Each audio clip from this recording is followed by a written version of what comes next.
कानपुर के जंगल में टोनी चिड़िया अपने पति बंटी कबूतर के साथ रहती थी। बंटी कबूतर के पिताजी बहुत ही घमंडी थे। बंटी कबूतर ऑमलेट बेचता था। शाम तक उसकी अच्छी कमाई हो जाती थी और वह सारे कमाए हुए पैसे अपने पिताजी को दे देता था। एक दिन बंटी कबूतर की पत्नी टोनी बोली, अजी होली का त्योहार पास आ रहा है, आप मुझे कुछ पैसे दे दीजिए। मैं बच्चों के लिए कपड़े ले आऊं और मैं बाजार से पापड़ भी ले आऊंगी। मुझे 2000 रुपए दे दीजिए। बंटी कबूतर बोला, टोनी मेरे पास पैसे नहीं हैं। सारे पैसे पिताजी ले लेते हैं। मैं शाम को पिताजी से पैसे मांग लूँगा। ठीक है जी, अभी आप जाइए, शाम को पैसे मांग लीजिएगा।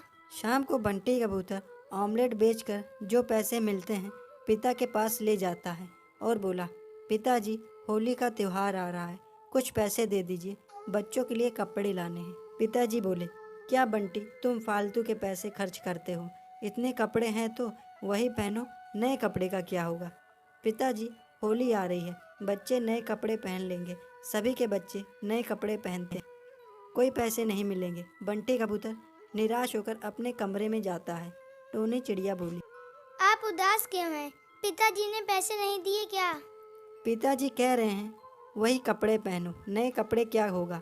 टोनी चिड़िया बोली, मुझे नहीं पता था तुम्हारे पिताजी इतने कंजूस है, नहीं तो मैं तुम्हारे साथ कभी शादी नहीं करती। बंटी कबूतर कुछ नहीं बोलता और चुपचाप टोनी की बातें सुन रहा था। सभी लोग खाना खाकर सो जाते हैं। अगले दिन टोनी चिड़िया अपने पति बंटी कबूतर के साथ सुबह टहलने जाती है कि तभी वहीं सामने से एक कार आती है और दोनों को टक्कर मारकर चली जाती है। टोनी चिड़िया की कार से टक्कर लगने से मौत हो जाती और बंटी कबूतर के दोनों हाथ कट जाते हैं। बंटी बोला, अब मैं क्या करूँगा? मेरे हाथ भी नहीं हैं। अब मैं अपने बच्चों को कैसे कमा कर खिलाऊँगा? तभी वह घर जाता है और बोला, पिताजी मेरे दोनों हाथ कट गए और आपकी बहू टोनी भी अब नहीं रही। पिताजी बोले, अब मैं इस बुढ़ापे में तुम्हें कैसे कमा कर खिलाऊँ? मैं अपना पेट पाल लूँ, यही बहुत बड़ी बात है। पिताजी आप ऐसा मत बोलिए, मैं जो भी पैसे कमाता था आपको ही लाकर देता था। बंटी का पिता बोला, मैंने भी तुमको इतना बड़ा कर दिया है, अब तुम कहीं और जाओ और अपने बच्चों को भी साथ ले जाओ। तभी बंटी कबूतर वहाँ से चला जाता है और अपने बच्चों को भी साथ ले जाता है और वह अपना आमलेट का ठेला भी ले जाता है। बंटी कबूतर फुटपाथ पर अपने बच्चों को लेकर सो जाता है।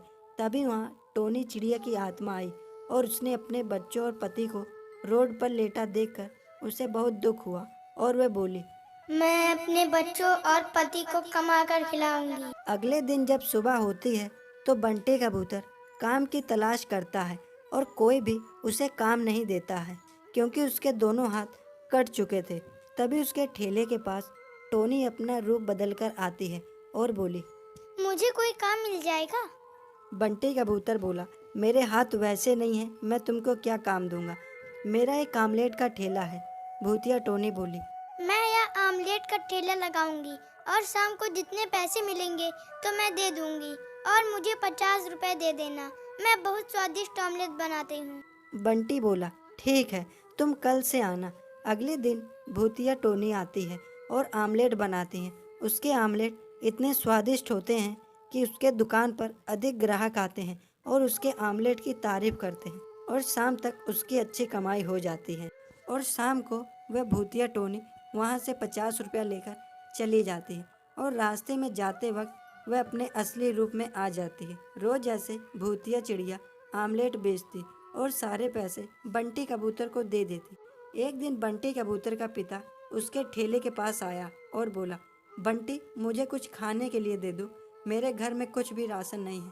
तभी भूतिया टोनी बोली, तुम चले जाओ। तभी बंटी कबूतर ने पूछा, तुम कौन हो? भूतिया चिड़िया बोली, मैं तुम्हारी पत्नी टोनी चिड़िया हूँ, जो रास्ते में कार की टक्कर लगने से मर गई और इस बूढ़े को मैं कुछ खाने को नहीं दूंगी।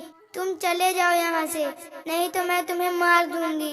तभी वह बंटी का पिता वहाँ से भाग जाता है और भूतिया टोनी अपने पति और बच्चों को ऐसे आमलेट बेचकर जो भी पैसे कमाती अपने पति बंटी को दे देती और उसका पति बंटी कबूतर और उसके बच्चे खुशी खुशी रहने लगते हैं।